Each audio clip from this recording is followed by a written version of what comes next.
Hindi tayo pwedeng mag-inarte. Malapit na pong hating gabi kasi tinapos ko pa yung aking mga vlogs. So, tapos na po yung aking spring break. At bukas po, magsisimula na po yung work. At dahil spring na po ngayon, syempre, iba naman yung outfit natin. So, tinago ko na po lahat yung mga winter clothing. At alam niyo naman tayo mga Pilipino, no? Mahilig po tayo talaga na iron yung ating pong mga damit. Kaya ito po, mamablansya po tayo ngayon.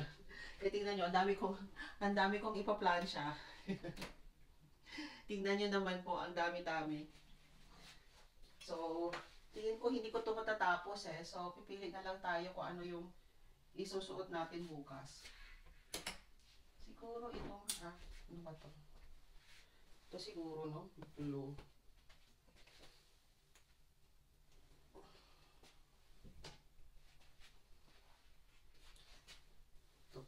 Magplansya po tayo ng siguro mga 2 damit para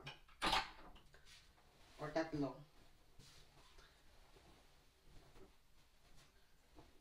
Alam nyo, dito po sa Amerika, kailangan pong marunong tayo magplansya. Marunong tayo ng lahat ng gawaing bahay kasi wala tayong katulong dito. So dapat po matuto tayo talaga ng mga gawaing bahay. Buti na lang, di ba, yung nag-aaral po tayo noon, meron po tayong home economics. Ewan ko lang ngayon kung may home economics pa ba.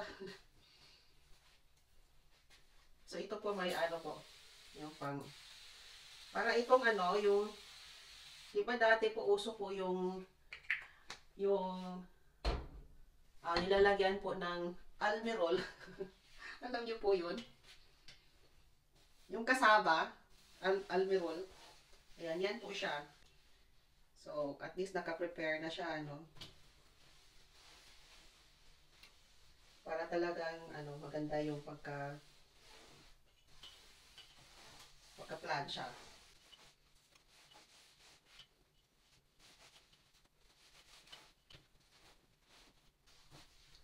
Hindi tayo pwedeng mag-inarte pag nandito po tayo sa US.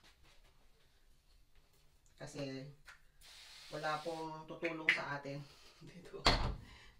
Kaya bawal din po magkasakit dito kasi lahat sa iyo eh. Kanina nga, ginawa ko din, nagluto po ako ng ng sabaw na good for siguro mga 2 weeks yun. Pero bala ko dalhin yun sa ko sa hobby ko naman. Pupunta po kasi ako ng Kentucky na naman over the weekend. Kasi dapat pumunta siya itong break ko, spring break. Kaso nagkasakit ako. Takot siya mahawaan. So, kaya hindi na siya tumuloy. Kaya ako na lang dadalaw sa kanya itong next week naman.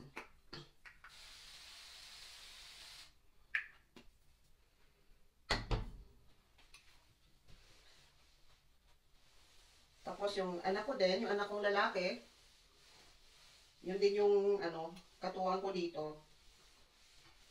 Siyempre, kahit lalaki po yan, kailangan din po niya matuto. So, siya po yung naglilinis po ng niya. May sarili po kasi siyang banyo. So, siya po yung tagalinis doon.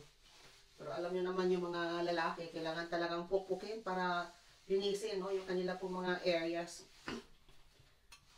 At siya din yung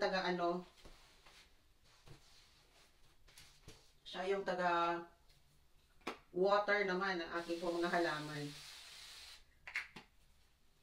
Tapos siya yung taga-grocery. Kasi marunong na po siya mag-drive. So, kailangan talaga yung mga anak natin dito, pag nandito po sa US, disiplinahin po talaga natin. Kasi, alam niyo naman ngayon, kahit dyan sa Pilipinas, di ba, napakarami po talaga ng mga temptasyon. So, kailangan po talaga natin disiplinahin yung ating pong mga anak. So, paano ba natin alam kung yung mga anak natin ay nadisiplina natin? Siyempre, pag inutusan natin, hindi po magdadabog. Yun po yung una. Pangalawa, hindi po lakwachero o lakatsera. Lakwachera, po ba? So, yung anak ko po, wala po talaga akong problema dyan kasi hindi po talaga yan nagbabarkada. Like yung Sunday, nagpaalam po siya kasi inimbita siya ng kanyang Chinese teacher Delivery po sila sa Korean restaurant. Pero bumabalik naman po kaagad yan. Tapos pag meron po siya mga activities sa school, lalong-lalo na pag lampas po ng kanyang uwian, tatawag po talaga yan, magpapaalam na may activity siya. At meron po siyang work, no, doon po sa school. Siya po ay math tutor po siya. So lahat po ng klaseng math, calculus, algebra, 1, 2, 3, sa lahat po ng klaseng math, nag-tutor po siya. Pati po ng computer engineering, nag-tutor din po siya.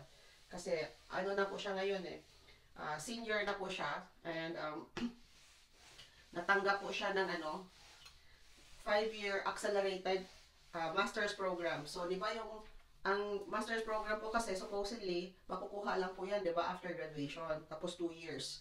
Sa kanya po, dahil mataas po yung kanyang grade point average niya,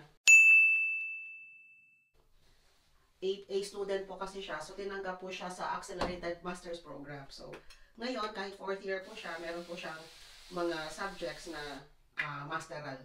So, matatapos po siya in 5 years with a master's degree sa computer science. Tapos, ang gusto niya pong i-specialize is AI at saka cybersecurity. So, masipag naman po mag-aral. Yun lang talagang, alam mo yun, mahilig talaga sa mga computer games. Pero, hinahayaan ko lang din kasi okay naman po yung mga grades. So, marunong naman din po siyang magdisiplina sa sarili din po niya. So, kaya pinapabayaan ko na lang din po siyang maglaro.